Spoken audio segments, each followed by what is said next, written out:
আসসালামু আলাইকুম আরহামতুল্লাহ। বন্ধুরা, নবী করিম মোহাম্মদ সাল্লাল্লাহু আলাইহি ইসলামের ঘুমানোর 5টি সুন্নাহ আপনাদের সামনে উপস্থাপন করছি। ভিডিওটি কেমন লাগলো অবশ্যই কমেন্ট করে জানাবেন। ইউটিউব চ্যানেলে সাবস্ক্রাইব এবং ফেসবুক পেজে ফলো করতে ভুলবেন না।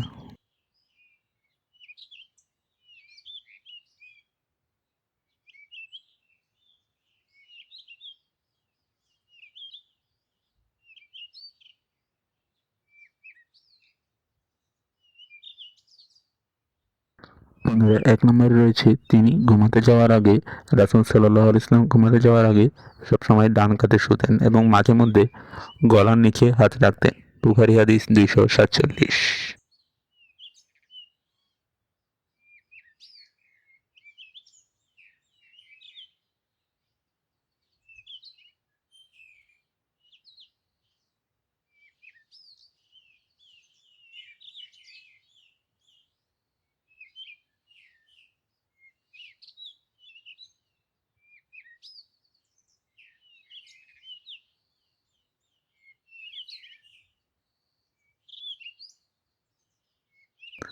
বন্ধুরা, এবার রয়েছে 2 নাম্বার সূরা ইখলাস, নাস এবং ফালাক পড়া। হযরত আয়েশা রাদিয়াল্লাহু তাআলা বলেন, রাসূল সাল্লাল্লাহু আলাইহি ইসলাম প্রতি রাতে বিছানায় যখন যেতেন তখন 2 হাত একত্র করে তাতে সূরা ইখলাস, নাস এবং ফালাক পড়ে ফু দিতেন এবং তারপর মাথা ও চেহারা থেকে শুরু করে যতদূর সম্ভব তিনি 2-3 বার হাত বোলাতেন। বুখারী 50-17।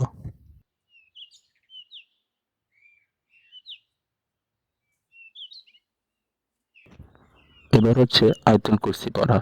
রাসূল সাল্লাল্লাহু আলাইহি ওয়াসাল্লাম বলেন, তুমি যখন শয্যা গ্রহণ করবে তখন আয়াতুল কুরসি পড়বে। তাহলে আল্লাহর পক্ষ থেকে সর্বদা তোমার জন্য একজন রক্ষক থাকবে, যে সকাল পর্যন্ত শয়তান তোমার কাছে আসতে পারবে না। বুখারী 23-11।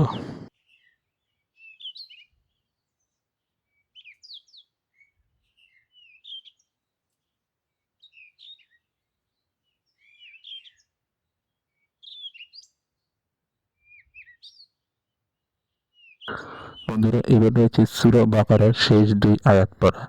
কোনো ব্যক্তি ঘুমানোর আগে এই 2 আয়াত পড়লে তার গোটা রাতের নিরাপত্তার জন্য যথেষ্ট হবে। রাসূলুল্লাহ সাল্লাল্লাহু আলাইহি ওয়াসাল্লাম বলেছেন, যদি কোনো ব্যক্তি সূরা বাকারার শেষ 2টি আয়াত পাঠ করে তবে এটি তার জন্য যথেষ্ট হবে। বুখারী 50-40।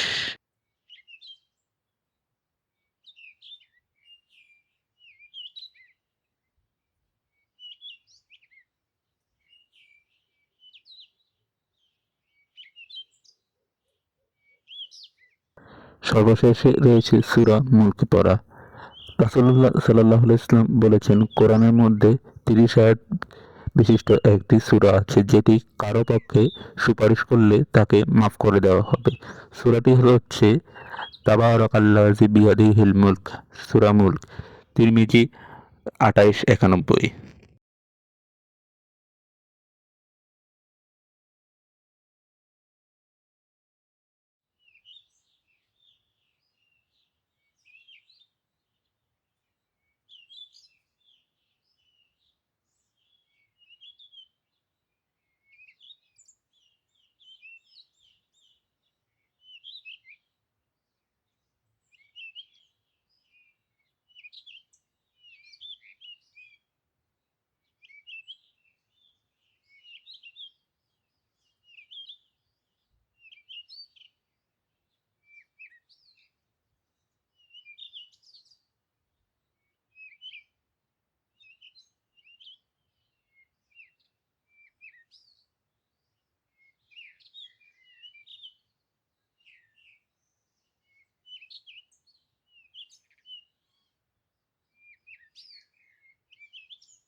ভিডিওটি ভালো লাগলে অবশ্যই একটি লাইক দিয়ে যাবেন, ভিডিওটি শেয়ার করবেন। ভিডিওটি শেষ পর্যন্ত দেখার জন্য আপনাকে অসংখ্য ধন্যবাদ। আল্লাহ হাফেজ।